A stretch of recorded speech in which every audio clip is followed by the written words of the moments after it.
So we ended the last talk introducing this idea of the greatest good, or summum bonum, and it would be the final end, the greatest end, the overall end that would make a human life as a whole meaningful, based on the idea of the activities of everyday life, which are made meaningful by the particular ends that they pursue. Is there a greatest or overall end? This is really Aristotle's way of thinking. Is there a greatest good? Is there something that we aim at through our whole lives? Of course, it's a very important question, whether there is such an end, and if so, what it is. But one may ask at this point, what is it? What is this question doing in a class about human nature? Well, it's here because to answer the question, I think that whether there is and if so, what it is, whether there is a summum bonum for a creature like ourselves, you have to ask what sort of creature we're talking about. That is, the greatest good for any living thing would be determined by what sort of thing it was, what sort of living thing it was.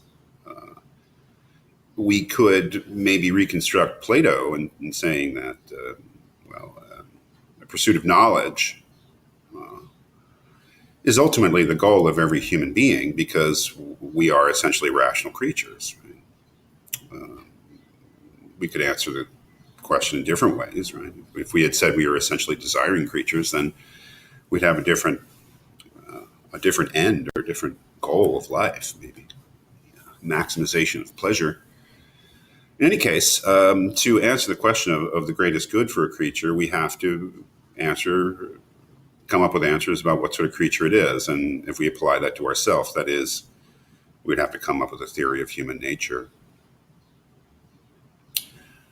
The method that Aristotle uses, or the path of his thinking, is to really focus on happiness, because presumably that is the greatest good. That is, that, as Aristotle argues in his Ethics, his Nicomachean Ethics, which again is incredibly influential here on Thomas Aquinas, the final end is agreed by everybody to be happiness. That is, what everybody wants for its own sake is happiness.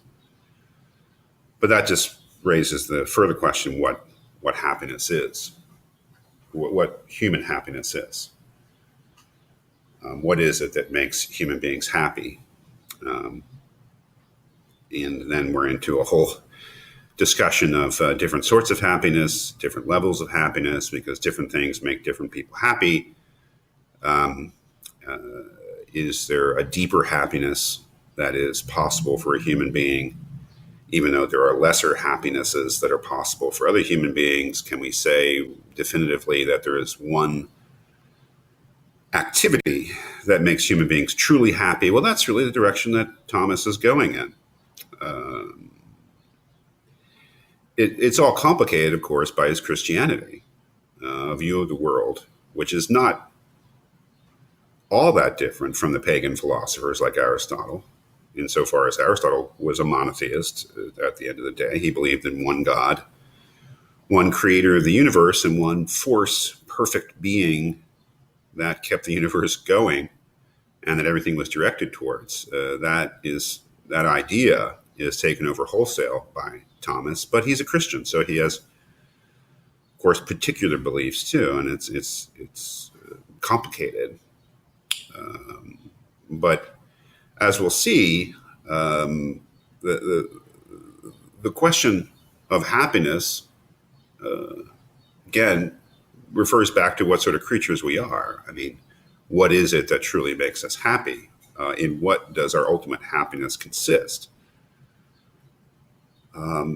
Aristotle's answer to that was, I think, in his Ethics, ultimately rational activity, engaging in contemplation, theoria.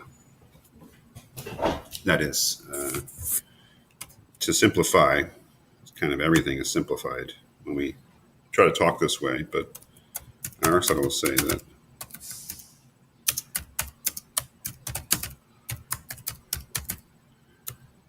the ultimate end of a human being, and the activity that made a human being truly happy was the intellectual activity of contemplation of being, of what truly was, of truth. So some sort of philosophical activity would be the ultimate. And again, Thomas doesn't by any means reject that. In fact, he adopts it. But again, with a Christian twist. A Christian twist. That is not a drink you can get at Spanky's Bar. That is something I'm saying. A Christian twist. That is, for Thomas, as we'll see, the ultimate end, goal, purpose of any human being. He puts it this way.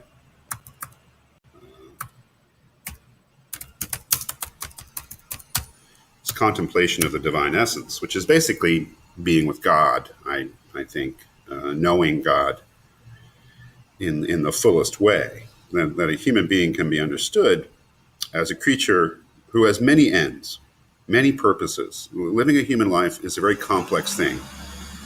There are all sorts of duties, obligations, activities, pleasures that make up the richness and complexity of a human life. But at the end of the day, if you are a Christian, I think that ultimately your final end or goal is some version of this. This is how he puts it: contemplation of the divine essence, which is pretty darn abstract, but I suppose could be put, and therefore could be put in different ways: being with God, knowing God.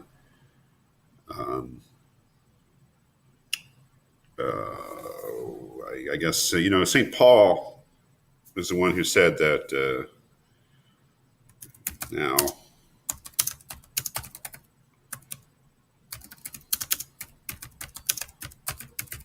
now we see through a glass darkly.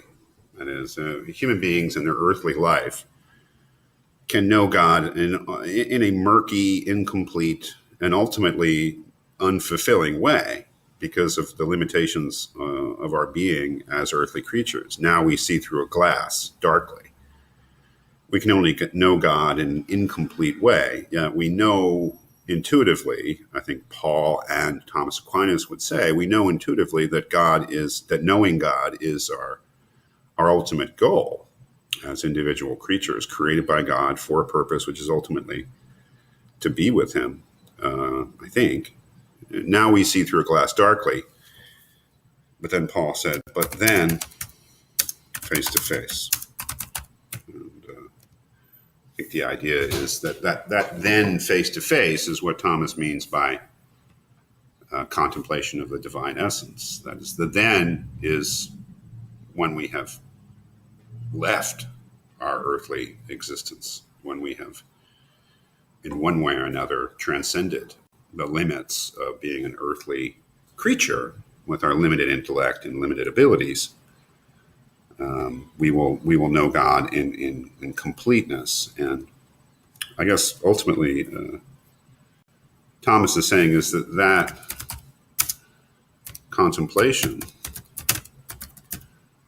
or being with God,